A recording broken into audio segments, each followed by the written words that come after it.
Hi, folks. Alicia from Supercharged office here. I just wanted to stop by and give you a little bit of perspective on the difference between a cold call and a direct mail call because they are inherently different. Let's think of a direct mail call first. So, a direct mail lead is often someone that has opened your letter, read it, or maybe skimmed over it, maybe gone to your website, maybe looked you up, maybe gone to Google to check some reviews, and they've started to kind of get interested. And then, if they're motivated, they're going to pick up the phone and give you a call. Now, that phone call will already be kind of 10 steps ahead because they are wanting an offer. They're wanting to talk with you about their property, and maybe they've already got it embedded in their mind that they're ready to sell given the right offer. So, those calls tend to be more about tell us about your property. We're going to go away and run some numbers. We'll then come back to you with an offer.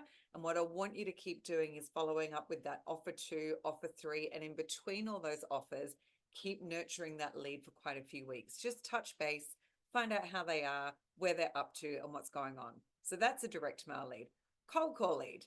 Let's put ourselves in the shoes of someone that's received a cold call. They are, as it suggests, cold.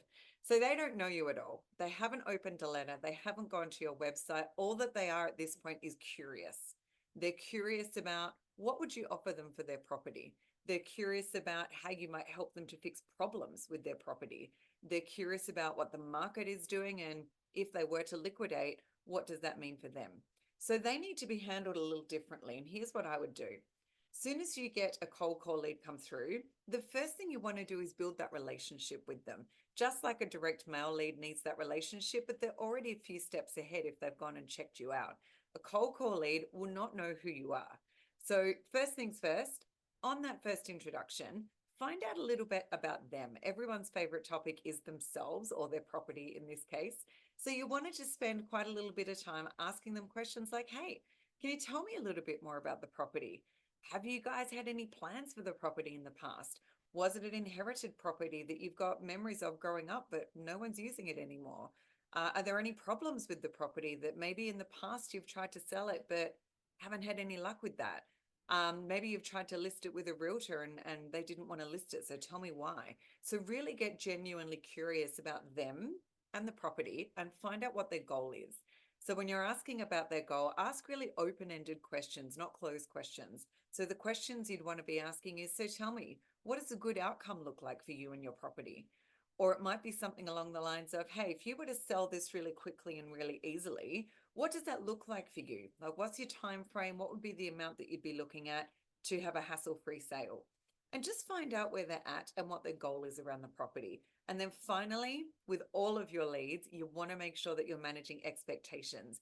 I always say in this world that, this business we're in is about relationships, not just real estate. And one of the biggest things in relationships is expectation management. So let the person on the cold call know your process. Get their email, send them your website, send them your ebook, send them your video, send them some information so that they can get to know you. But then set the expectation around what's next. So say, hey, I'm now going to go run some numbers. Give me a day or two to really understand what I'm willing to offer for this property. What I'm then going to do is call you back and have a discussion, but I may also email you through an offer so that we can use that as part of our discussion. Does that sound okay? So hopefully that's helped with understanding the differences between a mail lead and a direct call lead from cold calling. They're both great leads, and you need to keep in mind these days that we need to attract our market wherever they are, not wherever you are, wherever they are. So making sure you're doing a combination of both quality cold calling and quality direct mail does make a difference. Thank you.